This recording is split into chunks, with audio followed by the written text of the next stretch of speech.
Welcome back to Coriander Society Adventures, tormented by gnomes, ninja men, Matt, and pods of war here. Beatdown Boulevard is out camping in the real world, touching grass like a true gamer. We respect the crap out of that. When we last left our heroes, Asena was in the middle of a protracted open road desert vehicular battle.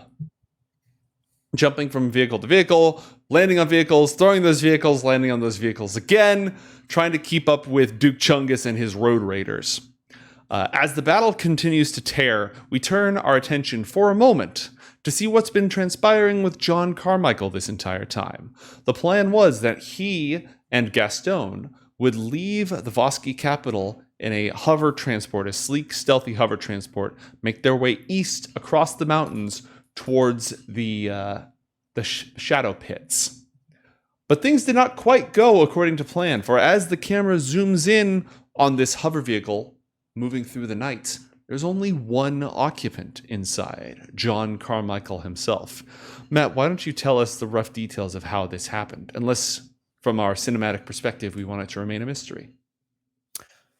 I think the details should remain largely mysterious. However, I will like to add on, as you had mentioned, leaving the marketplace, jester blowing in the wind.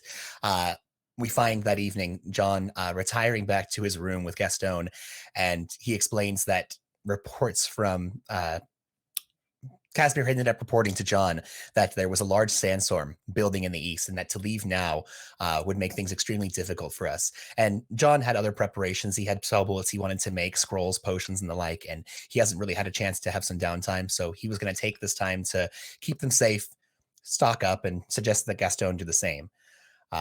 And in the dead of night, John absconded with the hovercraft, leaving Gastone with a note informing him that he already made arrangements with Casimir to have a transport to have Gastone meet up with the other group as if he wished, because John's got wizard shit to do. And as Gastone reminded him, this is a pretty private affair, and upon reflection, he wants to keep it personal. So apologies for leaving you, but I think your scientific mind would be useful helping our allies get to space. I've got this dragon shit. All right. I do want to come from behind the screen for a moment here, by the way, chat, to say that we talked about this already with Beatdown, and he's cool with it. Player consent has been obtained. Yeah, absolutely. Would not do something like this without talking to the player first. All right. Or at least giving him a chance to roll insight checks. Absolutely. To read through your bullshit. All right. What, you don't think John couldn't just make a sandstorm appear if he really wished with his glorious magical potential? I mean, yeah, we probably could, but that'd be cool to play out, right? True. So we're gonna, again, it's like a brief cutaway Star Wars wipe to this hover vehicle moving through the night at incredibly high velocity away from Exarchate space over the Voski Mountains. There's sort of two mountain chains separated by a desert basin that he's going to fly over. And just like we spent a little bit of time following Asena, Haura, Lynn, and the rest of the rebels inside the vehicle, does anything happen as we track John in this floating vehicle moving rapidly through the night? Is there any camera work, any brief moments, or is it just a pretty quick montage of him in transit? No, I think we're getting one of those cool Star Wars transition scenes. We see John boarding the hovercraft, taking off into the night, and then we do one of those cool whoop, whoop, whoop, whoop, and then he is at the shadow pits. Unless you'd like to have a bunch of renegades track me down as well. Oh, is that a muted Dungeon Master I see? +1 XP. Yeah, I pressed a bad button on my production side and bad things happened. I didn't even notice I was muted. All right, no, you are not going to be ambushed at all. But so you travel incredibly quickly through the night. Nobody picks you up. You're moving over renegade territory, but renegades don't tend to have like surface to air EMPs to shoot down a Vic like you. So your journey is relatively peaceful. As you move towards the shadow pits. Mate, actually, one little amendum. Mm-hmm. Could we have it to where during that that cool screen change thing, you know how they'll have it to where the camera starts zooming out, and then in the corner of the screen you'll just get like a second glimpse of a party watching that party Tusken leave. Raiders or something like that? Yeah. I want to have. I don't want to know what it is, but I think it'd be cool if something was watching. Okay. All right. Cool. So as the camera pans over and you see this thing, a figure is on the far side wearing a full cloak with this massive sniper rifle tracking the vehicle as it makes its approach. Just an enormous railgun unit locked on and following. The camera switches back to the open desert, where the peace and ominous night on Lacunas is replaced by the glaring sun, the smell of burning fuel, the roar of raiders getting mulched by tires, and Asena just having an awful, awful time, all things considered. It is. And I'm doing the Michael Jackson like popcorn gif, like yeah. All right, Asena, you just got completely turned around by a twist of fate, but you did get a point of inspiration while you were working on it. The enemy vehicle is going to keep chasing after their primary prize, squishing over one of their allies' bodies. But as they pass by you, Duke Chungus is going to stand up in the vehicle with one hand on the rail. His other has a massive sledgehammer, a piece of, it's clearly a piece of industrial equipment. And he's gonna try to crush you with it. Oh my gosh. Okay. And he attacks recklessly. He gets advantage on this attack. He's not even trying to defend himself. Your next attack against him will also get advantage because he's spending no effort on defense. Mm-hmm. So he attacks you recklessly with his big hammer, and he takes a swing. Oh gosh. A 10. It just swooshes through the air right past you. Too fast. You're way too fast. It makes the sound effect that heavy things don't actually make in real life when they swing through the air, but they do in movies. Whoa. But you easily dodge. This guy might be strong, but he's slow, and that gives you the advantage. Nice. All right, they're tearing after the command vehicle, getting closer and closer with each passing moment. That's it for Duke Chungus. His Road Raider is focusing on driving the vehicle and cannot fight back. You can see the battle sort of transpiring on the other side as the Road Raiders are pulling up alongside the Pumas, and they're all firing at each other with assault rifles and small arms fire. And the group of mooks on the back are all going to open fire on you. This time, they don't get advantage on their shots. And they're all like leering and screaming and making rude gestures and all sorts of things that we're not going to repeat on broadcast. As all, let's see, what is that? What do I have? 4 of them? Yeah, all 4 of them are going to fire at you with their pistols. Okay. A 10, a 13, an 18, and a 19. So you can use, I'm supposed to roll these one at a time because you have to decide if you're going to use your reaction to soak it or not. But screw it, I rolled them all at once. Do you want to use your reaction to soak the last bullet hit? Yeah. All right, go ahead and roll the deflect missiles from your character sheet. There's 8 points of damage on the line. 10, you catch the bullet. You can spend a focus point if you want to return fire, or you can keep it. I'll keep it. Okay, you're just adding the bullet to your collection. So go ahead and take 5 points of piercing damage because one of the shots did hit you. Okay.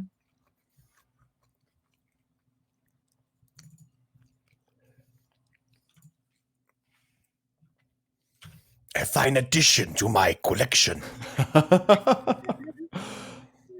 All right, it is Haura's turn.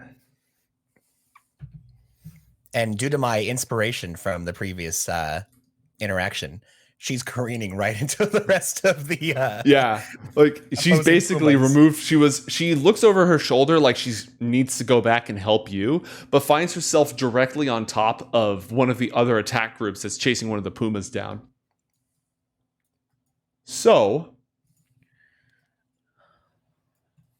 she is going to, as she's just driving, a wind starts to build up around her, and the sides, the metal surfaces of the ATV begin to arc with lightning. As she holds out her hand, and a sphere of, like a small spherical storm cloud builds up in her hand, which again, she holds out like a claw. And as she's driving, the wind, the speed and the wind whipping past is adding to this sphere, making it larger and larger. And then once it's fully charged, she spins and sends it forward. And a 20-foot storm just erupts directly in front of these 2 guys. And she uses her bonus action to shoot a bolt of lightning at them. And when they hit it, it's difficult terrain. So they drive directly into this sphere. And I'm not going to play with my action figures over here. I'm just going to go ahead and say that she is now wrecking this other group instead, but no longer able to help you. A guy, like an ATV, drives into the storm cloud and then flies out up over the top out to the right, just as it... Nice. She is now wreaking havoc over there, but she's effectively removed, leaving Asena to deal with Duke Chungus and his minions alone. Asena, it is now your turn. Your vehicle is fast enough to keep pace with his vehicle, but it's not fast enough to go, like, well, faster. Okay. So you can match its speed, but that's the best you're going to do. And you're going to need to use some of your movement to bring the vehicle around, which means you're going to be a little bit behind it. Yeah. But you also jump like a crazy person. So do you want to... Oh, and your reaction is back. Do you... Well, I'll just put it to you. What do you want to do? Okay.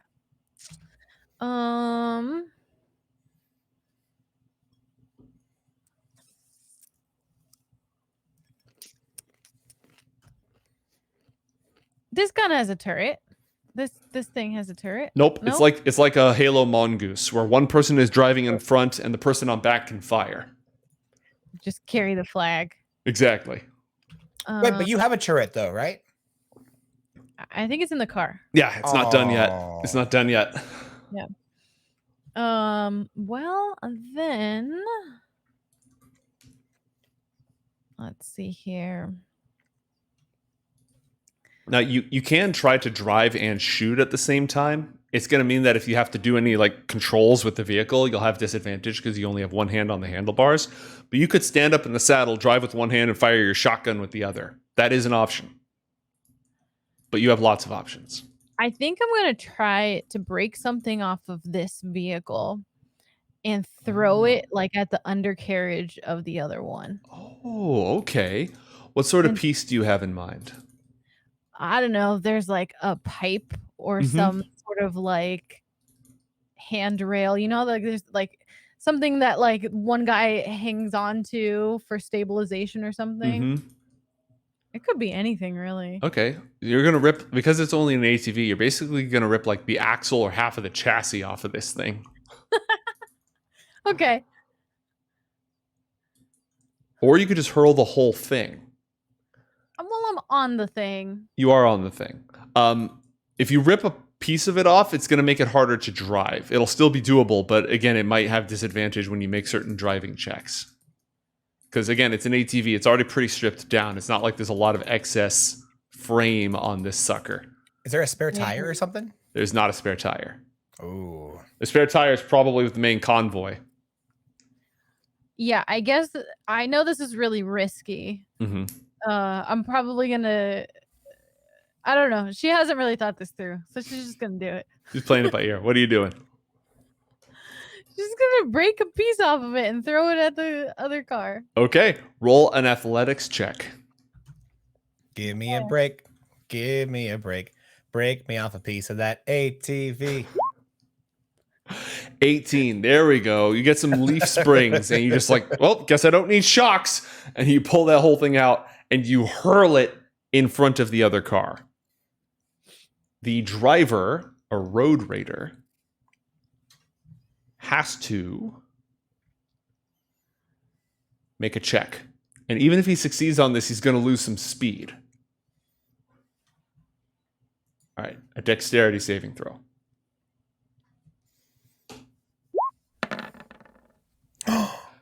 10 total. Okay, do I have a table for this? I might have a table for this. Let's see.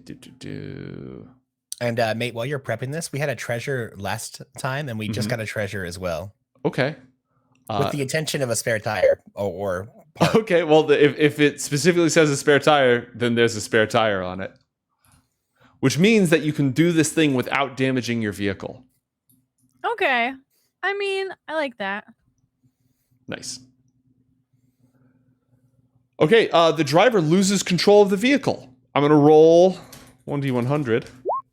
Nice. 27. avoids or doesn't crash, but ends up sort of spinning out. Ooh. Ooh, that's good. And is going to turn, let's see, 1, 2. Oh, wow. Ends up Good job. aiming this way instead of the original direction, skidding off into the desert. And everybody on board has to make a dexterity saving throw to hold on because it's an open top rail, sand rail. Nice job. 20, 21, natural 1. So 2 of the mooks on the back, they're totally fine. And the other 2 just go, "Ah!" flying off into the desert. Taking... Oh, no. That's a lot of damage. That's plenty. They're down. They're out of the fight. They might be like, if you want to go back and pick up survivors, they might be salvageable. But for a narrative perspective, they're done.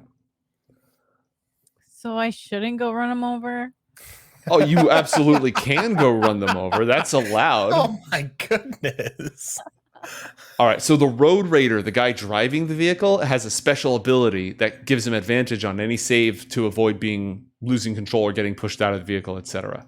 So, the road raider, who's the driver, is going to make a saving throw, gets an 18, stays in the Vic. And now we turn to Duke Chungus himself.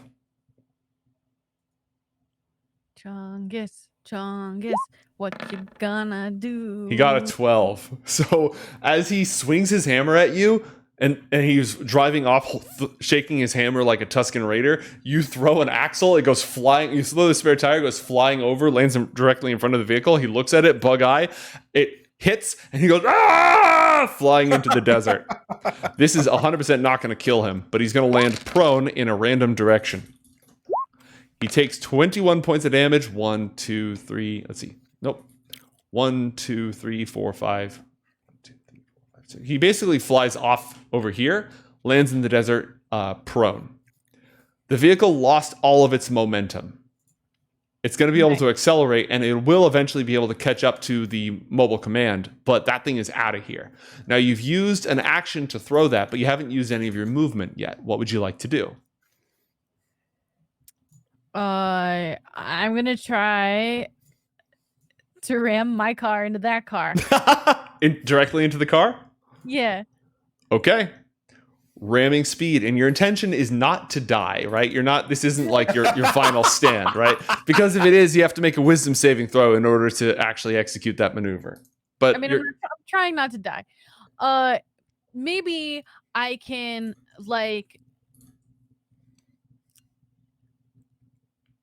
I'm gonna drive it into there, but jump off of it.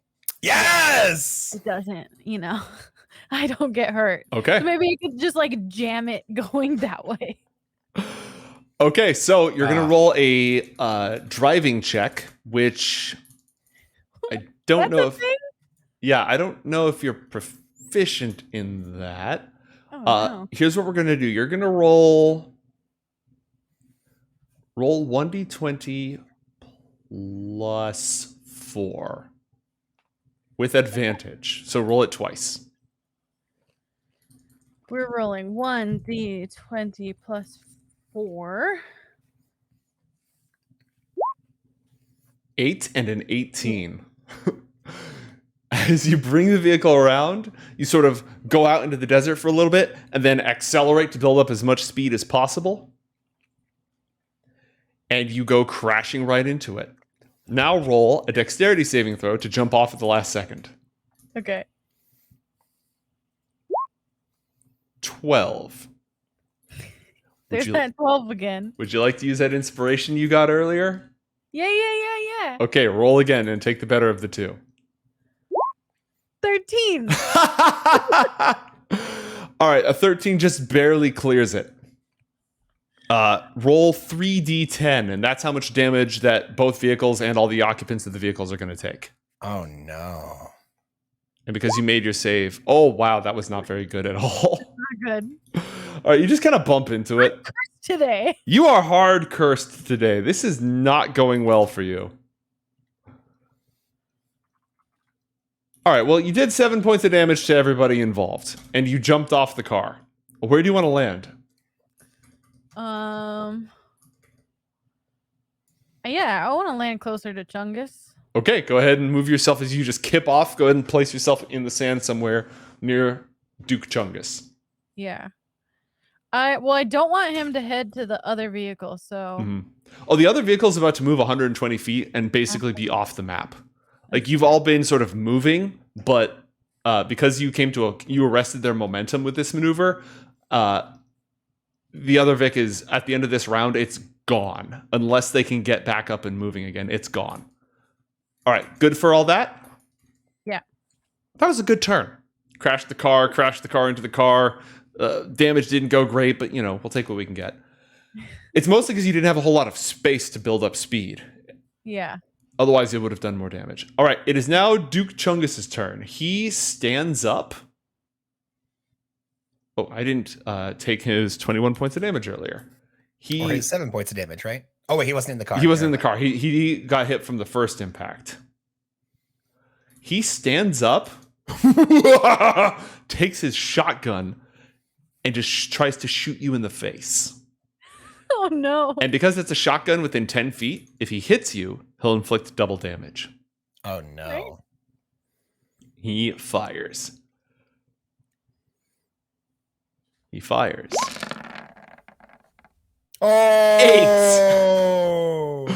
It just goes blasting. He fills the dunes with dirt, and that's about it. So yeah, that didn't go according to plan. And it's not an automatic shotgun, so that's his turn, basically. Good. I was betting on him not doing well. All right, his Road Raider is going to fire up the car again and get all of it cursing and swearing at his compatriots. I need to extract these two a little bit. He is going to back it up.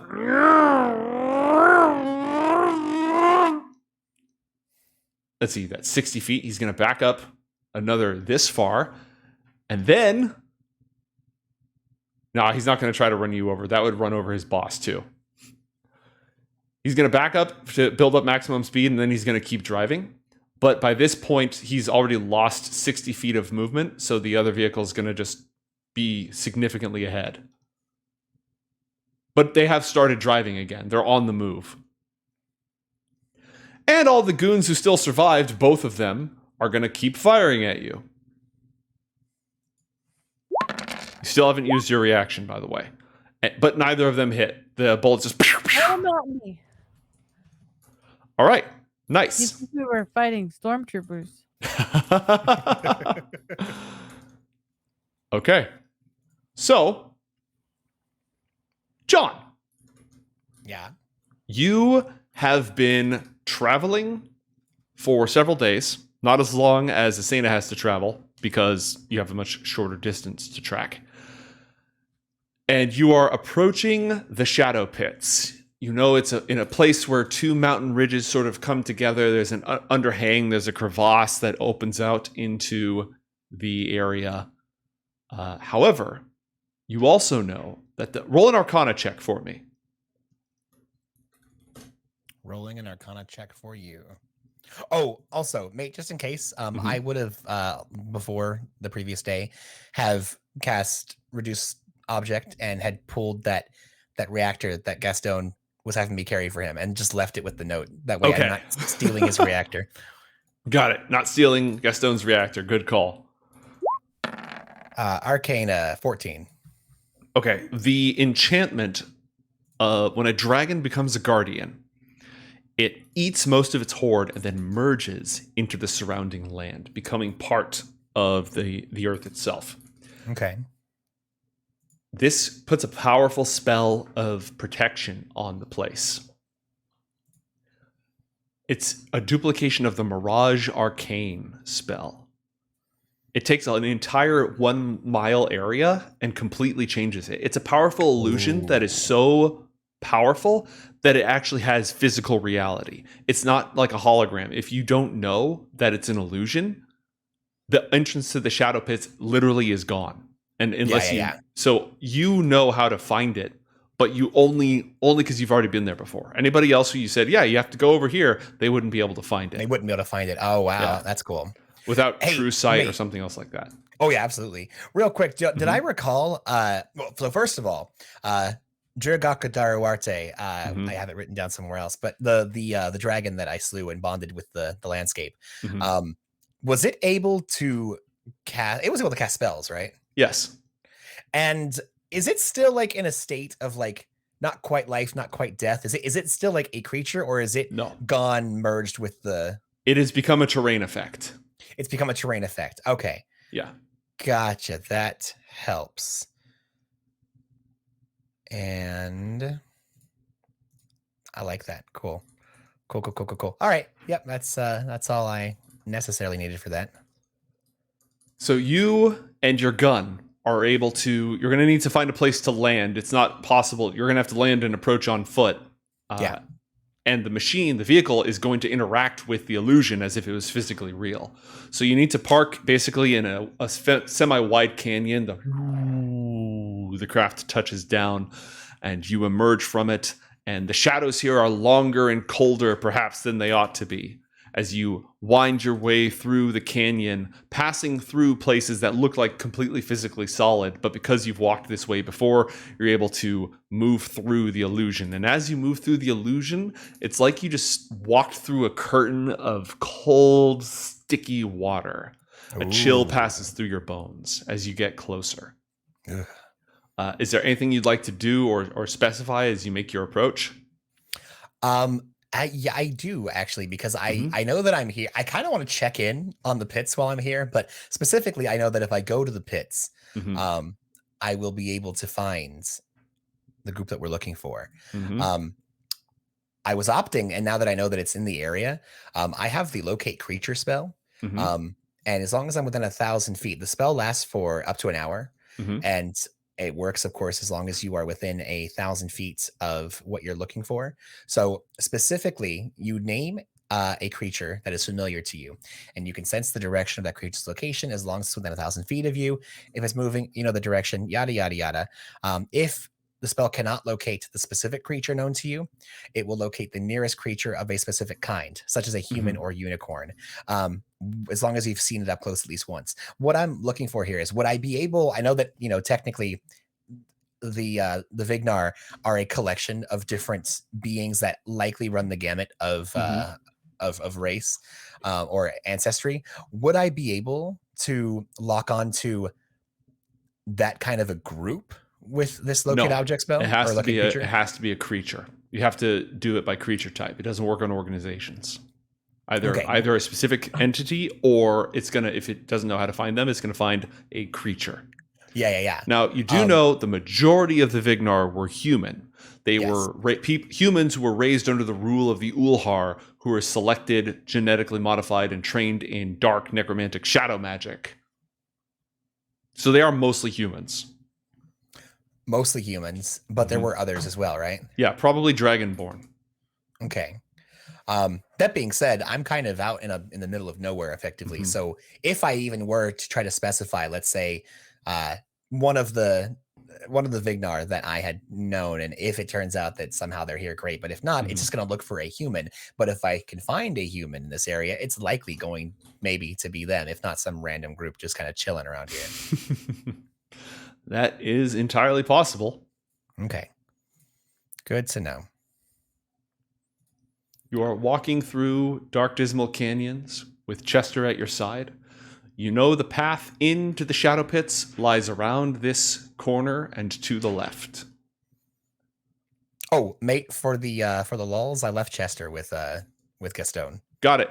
Because Bye, Chester. They hang out together a lot, and I figure he would be a lot nicer if John left him a nice fluffy cat to pet. Indeed. So mate, here's what I'm thinking. I know that I tend to use this spell a lot, mostly because I really enjoy this spell. What? I see you were formulating. It's gonna be one of these spells, man. It's gonna be one of these spells. Well, so when John, woke up for this adventure for today, on the last part of his travel, I would like John, when he wakes up, to use premonitory vision. Great. Go ahead and drop the spell description for me in chat. Yep. And boom. All right. You perceive a series of magical images that show you. So I need you to ask a single question pertinent to the last 7 days. Yep. Or so something that's going to happen in the next 7 days. You need to ask the question. Yes. So John is going to ask. What he puts out into the universe. Is that if he enters the domain, the shadow pits of Drigaka Duarte, is that going to lead to him finding the Vignar at this location?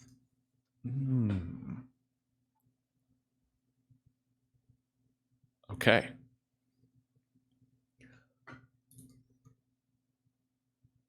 You get emptiness, complete and total emptiness. The Vignar are concealed from all divination magic. Completely blocked and protected. Interesting. Thank you very much. There's a reason why they're so darn hard to track down. Oh, absolutely. They are completely obscured. Good to know. Okay, let me just drop those spell points real quick.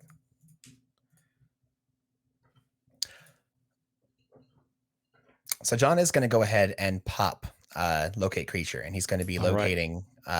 He's thinking about a specific creature, which would be one of the Vignar that he didn't kill during his interactions with them. Drop the spell in chat and drop the spell points. Drop in both. Locate creature. Oop, wabam. All right. You sense the direction to the creature's location. If the creature is moving, you know the direction of its movement.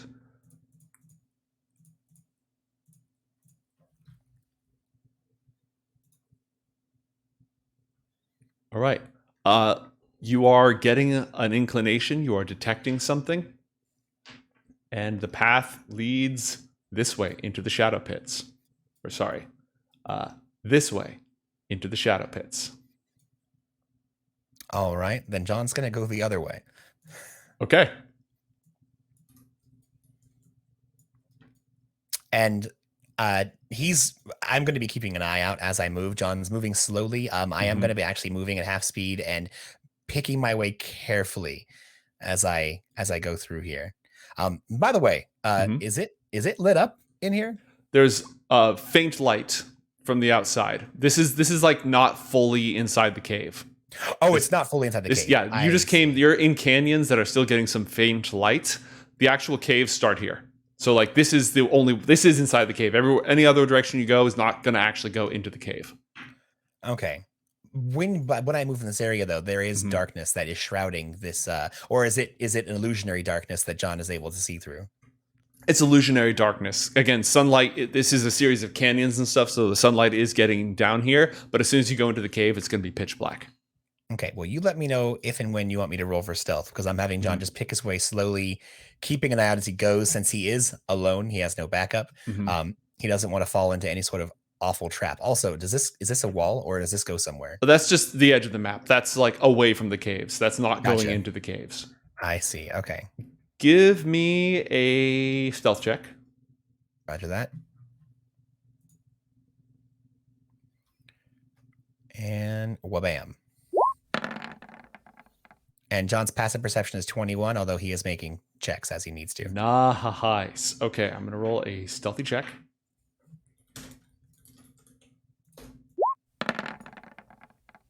Your passive perception is what? 21. Dang. All right. All right. So I'll just go ahead and fast forward us a little bit. Oh, okay. Because you've managed to get the drop on everything. You move down and finally approach the actual entrance of the shadow pits over here. Okay. And okay if I move that way? Yeah, go ahead and start moving. And as you do, and the light fades utterly, and darkness cloys unnaturally, you see wisps and pieces of that darkness moving of their own volition. Do you have any way to see in the dark? So that's what I was going to ask. As John is approaching actual darkness, he's going Mhm. to cast dark vision on himself, which will last Great. for 8 hours. And how much dark vision does that give you? I believe 60 feet, but let me double check. I'll drop it in chat.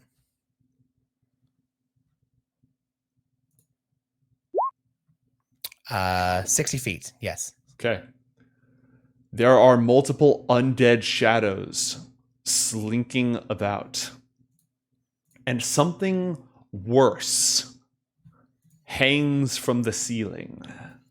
Oh, goody. It looks like an impossibly black pool of goo, undulating, seeking to pull everything towards its depths. And with those rolls that you got, you can see there's one in this chamber up here. And you also know that the path leads ahead. And there's one around the corner hanging above the passageway, blocking your entrance. And John's doing that detective thing where like he's kind of like got his back up against. He has his, even though people are not looking at him, he has his like collar pulled up, got his gun in hand, his briefcase with that shoulder strap tucked behind him, and he has his hand, his free hand at the ready to cast a spell if necessary. You, at this point, are stealthier than the shadows themselves, but in order to enter, you're going to have to pass under a pool, impossibly like Vanta black, not even glistening, no light reflects off of it. It almost looks like a hole in the world that's bubbling and oozing, that is sticking to the roof in the passage ahead of you. Before you deal with that, however, okay, we're going to go back to the battle and Nice. check in on Asena and see how things are going in her world. Haura, you're not really tracking what's going on with Haura. You have your own problems. You hear screaming, you hear gunfire, you hear lightning bolts, zap, zap. Stuff is exploding. Bad things are happening to people. And after Haura's turn, it is your turn. What would you like to do? Oh, I'm going to punch this guy in the face. All right, he just fired a shotgun at you. Roll to punch him in the face. And you don't get advantage on this because he used a ranged attack and he didn't use his reckless attack. So roll your first 2 attacks against Duke Chungus. Okay, actually, my first attack, I'm going to take the shotgun out of his hands and hit him in the face with it. Okay, roll an opposed athletics check to seize the weapon. That's your first attack, is to grab it. What's opposed athletics? Basically, we both roll and whoever gets the better one. Oh, okay. Well, good luck with that. Yeah. You now have the shotgun. And for your second attack, you can make an improvised weapon attack against him. Okay. Should be on your character sheet. Roll to hit him in the face with the shotgun. Yeah, you absolutely hit him in the face with the shotgun. You don't get your fang. Actually, no, you do get your dragon fang force damage on this. So you seize the shotgun from his hand and smack him with his own weapon for 13 points of damage. Nice. You now used both of your attacks. You can spend a focus point to make a bonus action attack if you want. Yep. Okay. Go ahead and roll. You can either hit him with another improvised weapon attack and just beat him with his shotgun, or you can make an unarmed attack. Your call. No, I'll do the unarmed. Okay, roll it. Ooh, unless you have inspiration you want to spend, that's going to miss. I can't spend inspiration. All right, how much do you have left? I have 7 left. Sheesh! Re-roll that attack. I've kind of been not using it. I know, you've been sitting on a pile. Learned a lot today. Ooh, 12. That's not going to get through his combat armor. Unlucky. Yeah. That's it for your attacks. You have movement if you want to use it. Now, okay. Do you want to stay where you are? That vehicle is going to pass you. If you don't jump on it, it's going to, and if they don't stick around, it's going to keep driving after the command center. Well, we don't want that. Sure, I can jump on it. All right. Yeah, you're able to just move yourself all the way on. You are now on the vehicle. Oh, man. It is Duke Chungus's turn. He is going to run onto the vehicle as well. He's going to jump on board, and he's going to try to grab onto you. And as the car takes off, he's going to try to grab your face and like... Oh, gosh. Roll an athletics check. Scary. Oh no. I got a 6. Okay. He runs up and he tries to grab you, and you just no, SWAT. All right. The road raider who is driving is going to take off, and they're going to start gaining again on the other vehicle, but they lost a lot of ground here. So the command center did get some advantage in that. And then all the guys who are on the car who've been shooting at you with their guns, have at it, boys! And they're going to try to just beat the crap out of you with, they've got like pieces of metal and pipes and crowbars and tire irons and just various crap. And the 2 who remain are both going to try to, that's a natural 20 for 8 damage. Ooh. They don't hit that hard, but you do take another 8 points of damage, and the other guy misses you. Boo. Now, I also want to point out that Duke Chungus is bloodied. You've beaten him below half of his health. Good. You yourself are not yet bloodied. I'm not at half yet. No, you're at 44 out of 77, so you're still going kind of strong. Alrighty. There's like a sandstorm over where Haura is. You can barely tell what's going on, and it is your turn again. My turn again. Yeah. Okay. Like most of the bad guys in your combat group have been eliminated. True. So you're now on the sand rail, which is driving over the desert. There's 2 mooks, Duke Chungus, and the driver. Okay. I think we should go for the driver first. All right. We're gonna. Now, he has a special ability where anytime you try to pull him out of his car or do anything that would make him lose control or go flying, he gets advantage on his rolls. He does. Yes. That's Okay. been displayed earlier. I mean, what if I just try to punch him? If you just punch him in the face, he doesn't have any special defenses against being punched in the face. Okay. Let's try to do that. All right. You still have the guy's shotgun, by the way. Oh, nice. I guess I could just shoot him in the head, but that's not as fun. I mean, beating somebody with improvised weapons is one of your specialties. That works just fine if you want to do that.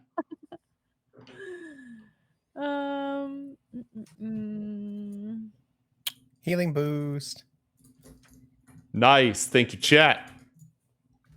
You immediately recover 9 health. Nice. Hey, Thank you, for the Chad. heal. Oh, there is one other thing I should tell you, though. When you attack with a shotgun within 10 feet and hit, the attack does double damage. Really? Yeah. Wait, what? Yeah. Weapons that have the scatter property deal double damage within 10 feet. Oh, okay. Yeah. You can also mix it up. You get 2 attacks. You could combine firing the shotgun with hitting someone with a shotgun. You can mix and match those. Your extra attack with your bonus action has to be an unarmed attack or an improvised weapon attack. Right. Okay. Well, let's try shooting him. All right. The guy's driving. You just take this big old combat shotgun, lower it directly at the driver. Do you have your shotgun on your character sheet? Yeah. All right. This shotgun works a little bit differently, but uses the same attack roll.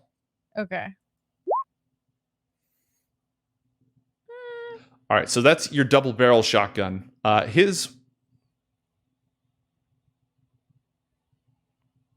think a 13 hit the drivers, right?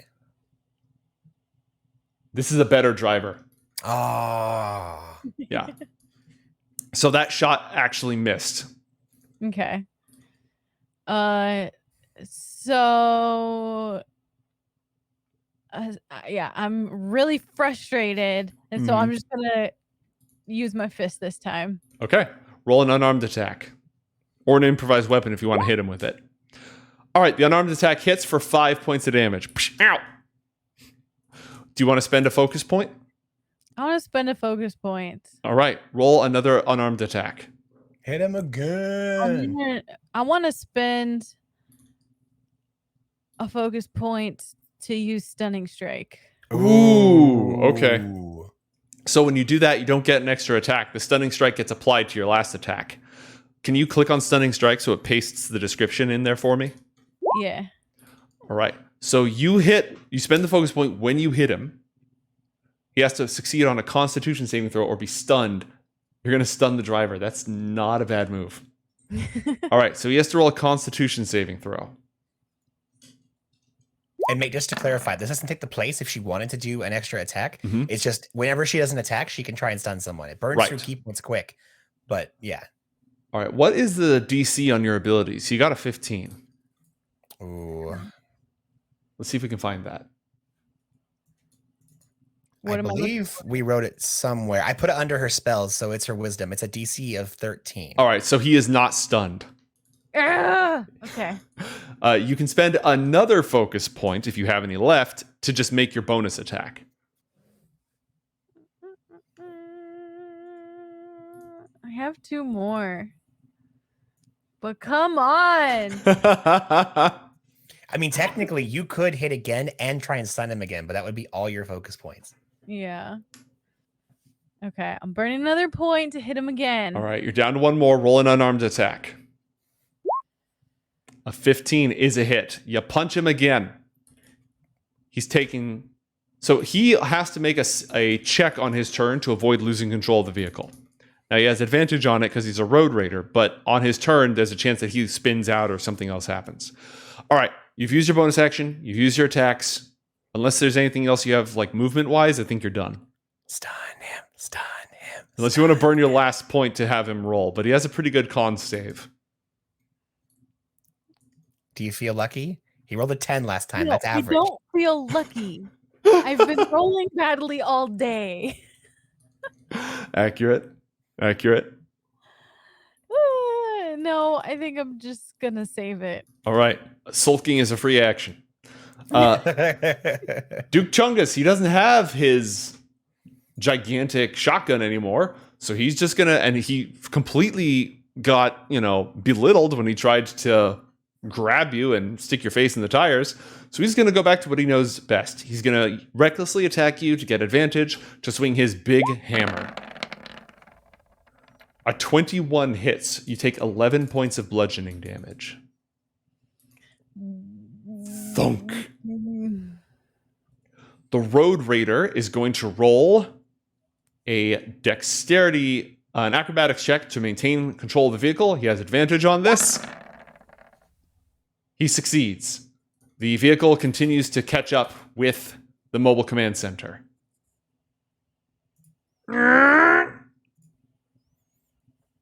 They're closing the gap. And the 2 dudes on there, they're like, "Get him, boys!" And they just keep trying to hit you with their tire irons. A 7 and a 19. You take 8 points of bludgeoning damage from that one. Jesus. Okay. Slow. It's like a battle of attrition over here. All right. As things are starting to look more and more grim, you are now bloodied. You are below half health. Where has Haura been? Why is she not helping? So at that exact moment, there's a shimmering in the air above you as a dimension door opens. What? Haura and her ATV drop out of the sky directly in your path, and Haura jumps off of the ATV as it goes flying towards the sand rail. Because and we're she gonna can bring a willing creature or object that she can carry, and she can totally carry that ATV. Because she's strong enough to. Oh my god! How big a vehicle on her? Dude, a strong mages. Who knew? You'll be fine, right? You'll be fine. Meanwhile, John. Yes. In the shadow pits, there are literal shadows and there are void pools. Yes. Very nice. One of them blocks your path. Now, so far, you don't seem to have been noticed, but if you go ahead and just creep a little bit more around this corner here. Ah, yes, I see. You can see it lurking on the ceiling above you. How confident... roll yourself into the initiative order, by the way.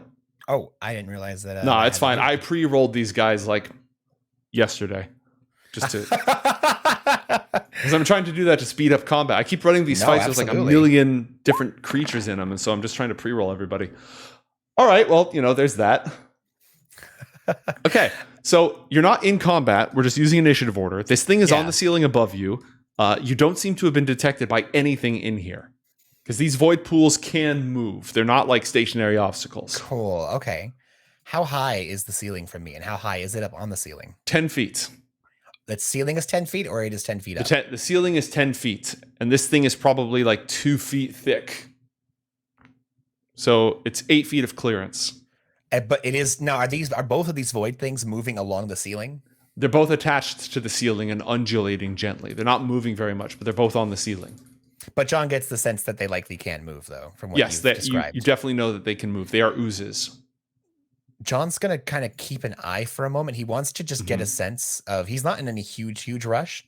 So I don't want to go just trapsing into this and seeing like what could or could not happen. John is just going to watch for a moment. And I feel like, by the way, are these shadows moving, or are they just kind of clinging to the walls? They're moving, but they don't seem to notice you. They're just yeah. John's going to hang out for at least a few rounds, up to a minute, and just kind of cling to the wall, being very quiet, and just seeing how this plays out. And if he can very easily do it, he's going to just try to slip under here. By the way, where was that ping, the human ping? That way? Okay, perfect. Yep. Then you also happen to know that this is the only way you know to go all the way into the shadow pits. This is the only way. Okay. Yes. Perfect. I mean, you could spend a spell to get past it if you have Misty Step or something like that. But oh yeah, no, that wouldn't be tough at all. You've been burning resources as you go, right? I've been burning. Yep, I've been absolutely taking everything down as I go. Cool.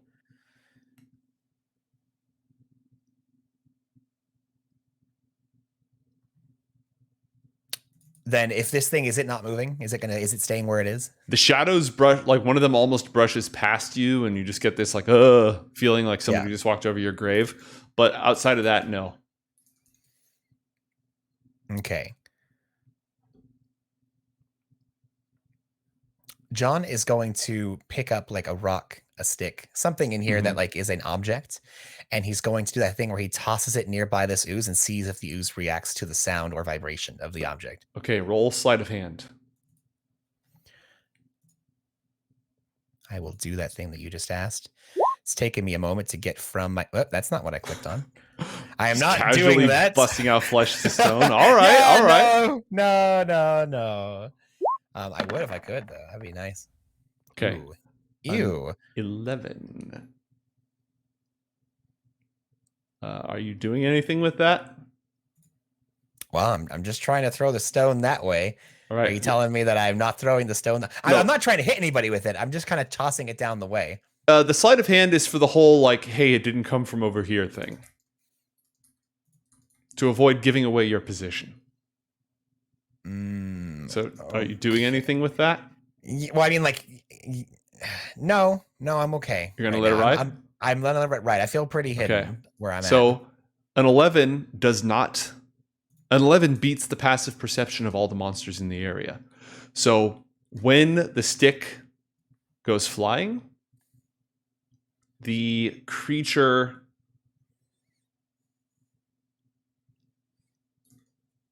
like jiggles and sort of lurches on the ceiling towards it, but doesn't make a major movement other than that.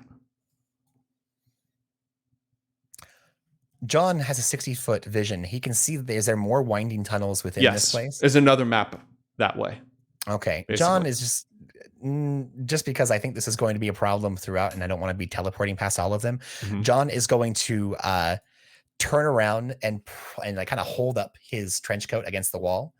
And while holding the trench coat in place, he's going to be casting a spell underneath it to kind of block any line of sight to his magical runes or light effects that might give him away.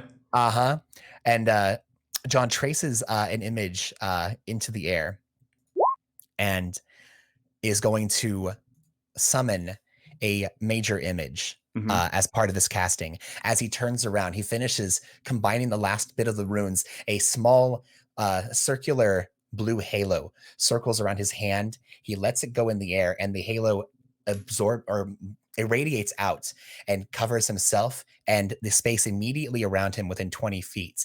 And anybody that is looking over at John, instead of seeing a detective wizard man with a gun out and a trench coat into the air, instead, they are going to be seeing one of these undulating oozes that is clinging to the top of the ceiling.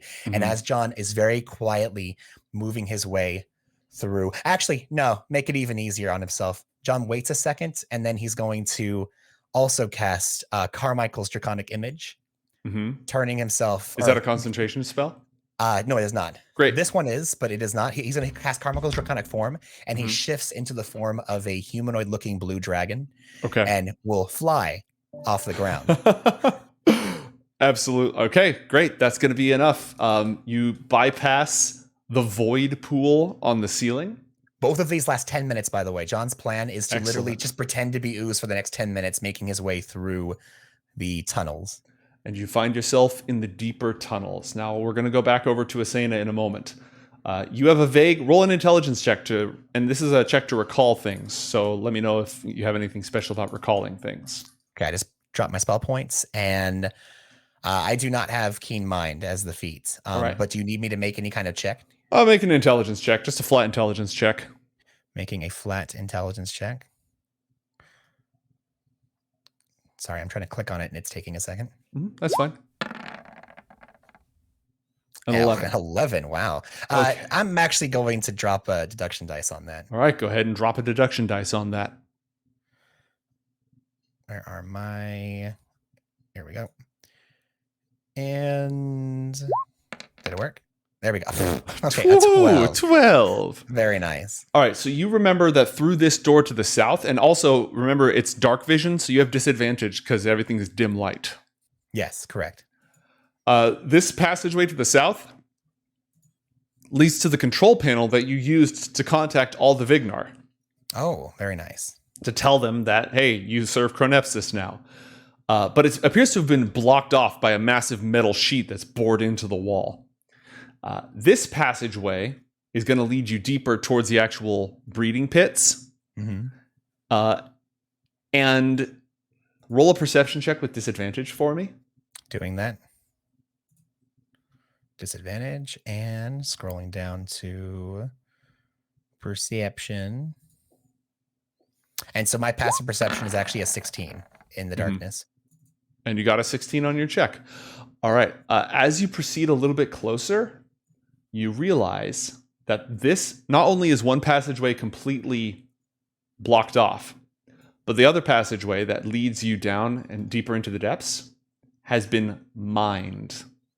There are landmines planted at different intervals along the way that you can barely see. We are going to go back now. Wait. 1 second. Human ping behind the sheet or down the mines? Down the mines. Great. Thank you. All right. We are now going to go back to Asena, where a mongoose is flying towards her vehicle. Oh my gosh. No big deal. Right. How would a mongoose survive in these conditions? Are there enough snakes to feed on? I'm a mongoose dog. Can I be a mongoose dog? I'm going to be a mongoose dog. All right. Vehicle from on sky. Haura ex machina deployed. Asena, the vehicle is going to collide in a moment. You can roll a dexterity check to not to abandon ship unless you have a different idea. I don't have a different idea. Okay. Roll to abandon ship. I want to get away from the frick. What am I rolling? Dexterity? Dexterity saving throw. Okay. Oh God. A 9. Well, the good news on that is that you are going to take half damage because of evasion. Unless you'd like to spend a point of inspiration to re-roll that. I would like to do that. You got a 4 on the die, and plus 5 is a 9. So just roll a second one. Let's take the better of the two and hope. Hey. 24. That's a lot better as the vehicle collides dead on, and it is impossible to avoid. And it just crashes in, inflicting head-on collision damage. Because she was thinking with portals. Oh my God, that's an atrocious atrocious roll. An awful roll. Apparently these cars aren't very... They're like made of rubber. Yeah. All right, well, I mean, that's enough to kill the dudes who are trying to just beat the crap out of you with sticks. They're done. Actually, with the 3s and 4s, that ended up being pretty average. Just the 1s made it look really bad. That's true. That's true. The Road Raider, the driver, he makes his save, beefs it, and now has 1 hit point left. Oh my gosh. The vehicle took a chunk, but it's pretty hardy. Gigachungus Maximus the third rolls his dexterity save. He should not have had advantage on that, but we're going to take the first result, which is a 15. He succeeds and takes half damage. And this guy's dead. Oh my goodness. All right. Haura's superhero lands on the car, or on the sand rail after, and let's see, you're going to go ahead and bail out. She superhero lands on it, cracks her knuckles, and just looms over the driver. And she's going to use her reaction to finish him by snapping his neck. Nice. So her reaction is now gone, and it is her and Duke Chungus. But you go first. You just bailed off in order to avoid the damage, but you can absolutely have the movement to get back on. What would you like to do?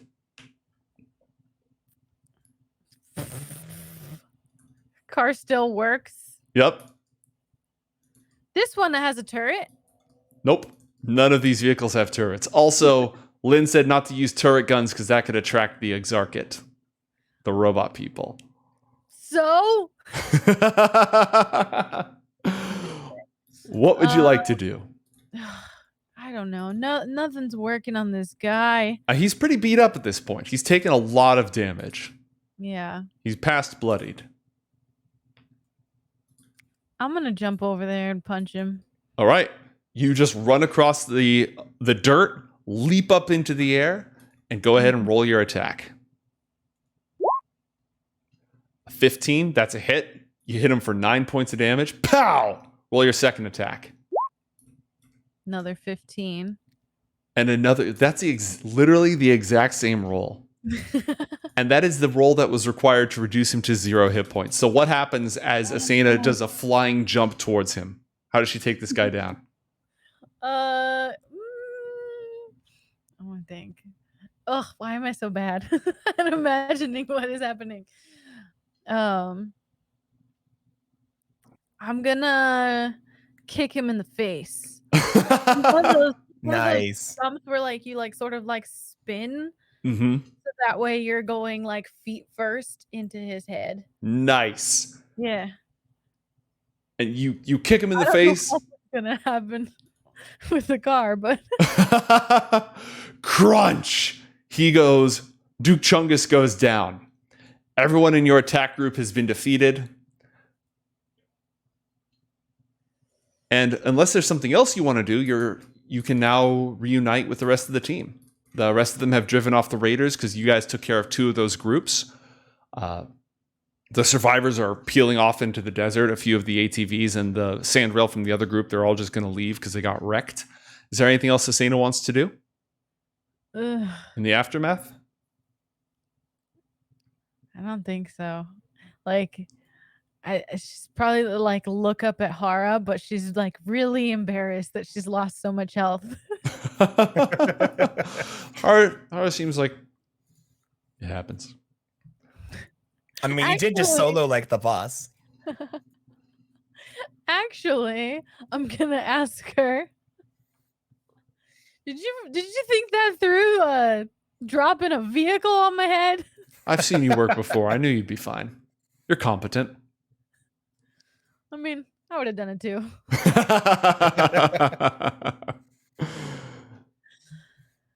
Good work. Shall we? Yeah. So I guess we're gonna like sort of drive this vehicle up the match pace with this one. Match pace and then jump on board to the other one? Yeah. Nice. The sandrail goes careening off. The door closes behind you, leaving the hot desert sun and you have reunited with the rest of your team. The enemy attack is repelled. You're going to have the opportunity to take a short rest before your next adventure, but we don't have to handle that right now. Okay. The scene sort of closes with, again, the hatch closing, all the mercenaries looking at each other, looking at the two of you. They're clearly kind of impressed that the two of you, they would have just fired out the window, but the two of you were jumping around and teleporting and just punching people in the face. That's good stuff. Does Asena have anything else she wants to do to cap off the scene, or does it leave with her just sort of exhaustedly falling back into her seat? Yeah. And bringing out the snack box. She was like, woo! Yeah. Perfect. Probably shouldn't have trouble falling asleep now. Right? True. I just need a little workout, that's all. Well done. All right. We'll go ahead and wrap up, get to the dramatic end of John's scene, and then we'll call it an episode. So, John, large steel bulwark that goes to the control room, and the passage forward has been planted with mines. What do you do? Okay, and there doesn't appear to be a way for me to get this this large steel bulwark out of the way, right? Not unless you have something that can get rid of large steel bulwarks. I mean, I've got options. Is technically, quick question, was this did this look like it was kind of just shoved in there to prevent anyone from slipping by, or is there cracks and such where you can kind of see past it a bit? It's jammed into the wall. Somebody melted the stone with a plasma cutter. Okay, to seal cool. this off. Alrighty then. Well, here's the thing. John wants to kind of remember how far away that panel was from here, because he technically could just teleport on top of it.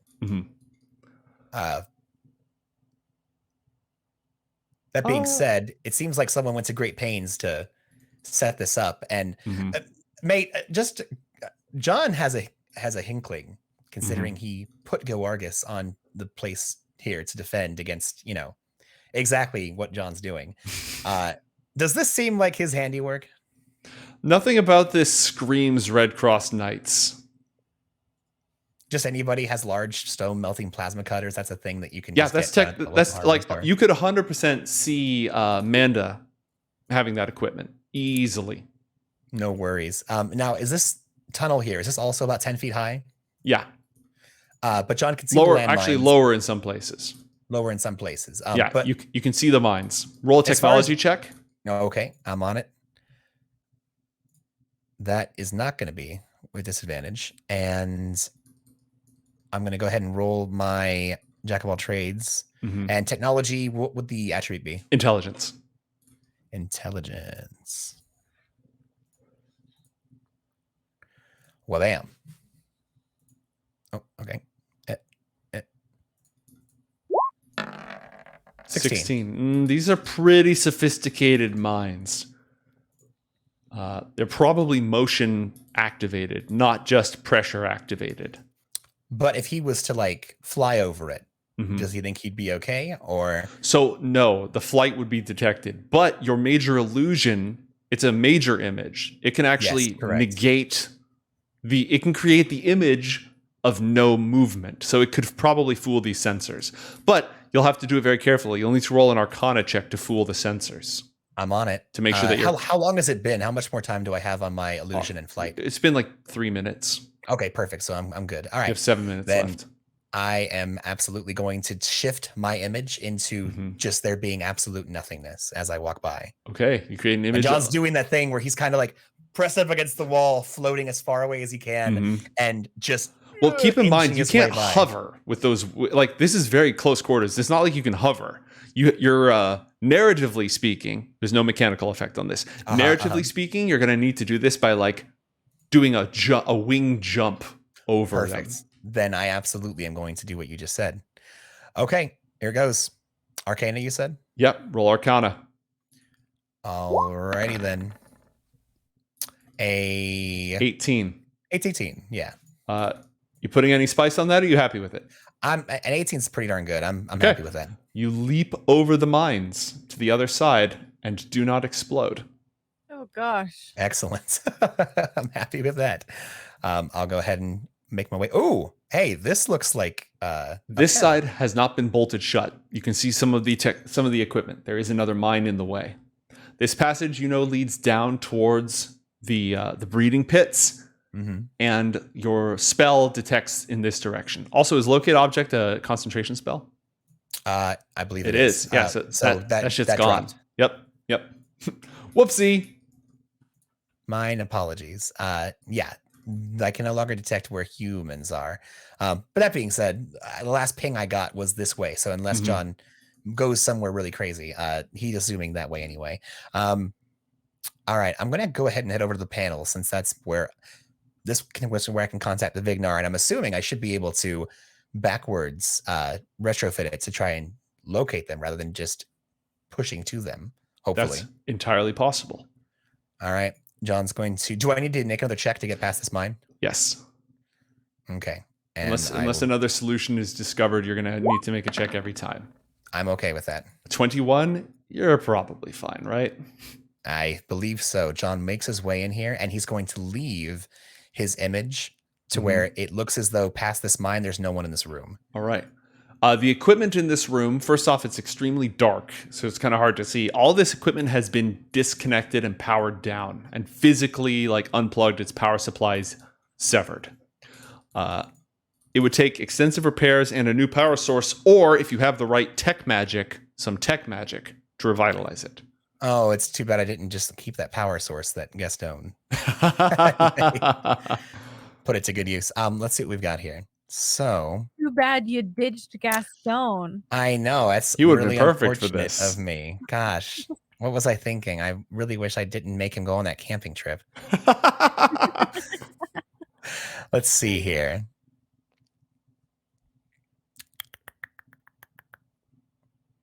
When you use your arcane recovery feature, yeah, that's not going to help. It.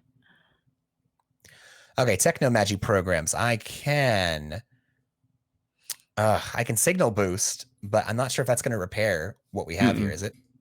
No, there's actually spells that can give power to machines that exist that would do the job in a situation like this. But if you don't have that specific ability, you're going to need to come up with something else, essentially. I can certainly try to whip something up. I'd like to investigate and see exactly what is missing that I need to put together. Okay, go ahead and roll an investigation check. And I'm just going to with disadvantage because you're in the dark. Okay. You are, among other things, an investigator.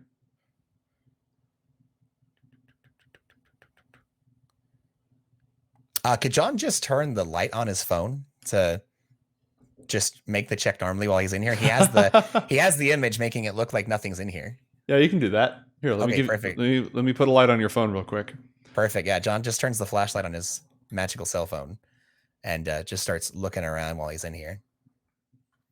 Which, if I don't have disadvantage, would put me to 26 for investigation to kind of look around. Mm-hmm.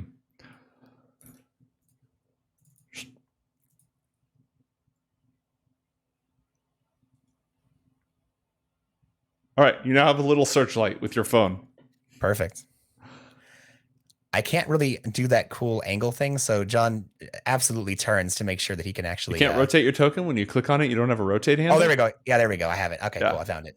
So he does the thing where he's kind of looking around, and he'll shine his light, and he literally just goes to all the different panels and is just finding out exactly what is missing. All right. Key components have been removed, a lot of the components that make this thing unique, the pieces that control the cryptography for communication, those parts have been included. The parts that have been removed are the most expensive, most hard to find, like the CPU has been removed, like the GPU for farming Bitcoin. All those, whoever did this was somebody with a lot of technical know-how who wanted to make this thing salvageable and preservable if they ever needed it, but as difficult as possible to reassemble. Okay. So unless I can get it working right now, it would mostly be we've now confirmed that it's here, but we need to be able to collect the parts to come back and fix it. You'd need some unique computer parts or Gastone to do some jury-rigged invention. Some on-the-spot invention. Now, question, John does have a feature with his case of carrying through years of exploration and coming from both modern and ancient worlds. Is it possible that he might have what's on him in order to kind of help move his way along here? Yeah, you could use a charge from the case of carrying to have exactly what you need. Okay, I absolutely am going to do that. All right. You do that, and then I'm going to have you roll a technology check to start initiating repairs. And you want to power up the communications array, right? The Yes. secret cryptographic communication that's used to contact the Vignar. Correct. This is a technology check, you said? Mm-hmm. Okay, hold on a moment here. I'm going to go ahead, and then it's an intelligence technology check, right? Mm-hmm. All right, here we go. And don't tell me the outcome. I am going to apply, if I really feel like going to apply a deduction dice as part of this to really add that oomph and make sure that, God, I hope this works. Any day now. Another one. So you got, what, a 13 on that total? I'm going to use a point of inspiration to re-roll that first All check. right. How much inspiration do you have left? I have a lot, actually. I've been pulling an Asena and just hoarding it. All right. Give me a reroll, and your original 1 point applies to this. Perfect. All righty. And come on. Oh, Papa needs a new transfixer. Come on. Okay, 15 total. A little better. All right. So you happen to have the exact high-tech GPU that you need, and you plug that in and take like your phone's power cable and plug it in, put it into reverse mode, start pumping a little bit of juice in there, and it's just barely turning on, right? It's like on a computer where you can't get to the operating system. You're just getting the He's in BIOS. DOS, yeah. You're on the BIOS, you're in DOS. And Boot up as an administrator. you activate it, and it spins up some draconic text, goes across the screen. And then a single sentence appears, just typed out one letter at a time. Turn around. Yep, of course. I love how John's probably not even taken aback by this. He's just like, well, I mean, that's how I would do it. And John, there he is. John turns around. Standing that was great. before you is a figure clad head to toe in completely black power armor with massive claws jutting from the forearms. And we'll find out what happens on the next episode of Coriander Society Adventures. Thanks, everyone, for joining us tonight. I'll be honest, the Vignar probably wouldn't do you like that, but Joe would. Yeah. Oh, yeah. Absolutely. That was lovely. Thank you, everybody. Our next few episodes, we're going to have some wonkiness. Matt, you're going on vacation, right? Yes, but I'll only be gone for 1 week because I'm rushing back so I don't miss too much. So Gastone will probably rejoin. I'm going to give him the option if he wants to chase after you somehow and deal with the spell and all that crap. I'll give him the option, but otherwise he's going to join Asena and go to space. I mean, John pointed on the map where it was, so he has to get by the, what was that? The Mirage illusionary Arcane field? Yeah. So good luck. What was that, Pods? I said space. Space. But yeah, go ahead and tune in next time. Thanks everyone for joining us, and take care. Good night. Good night.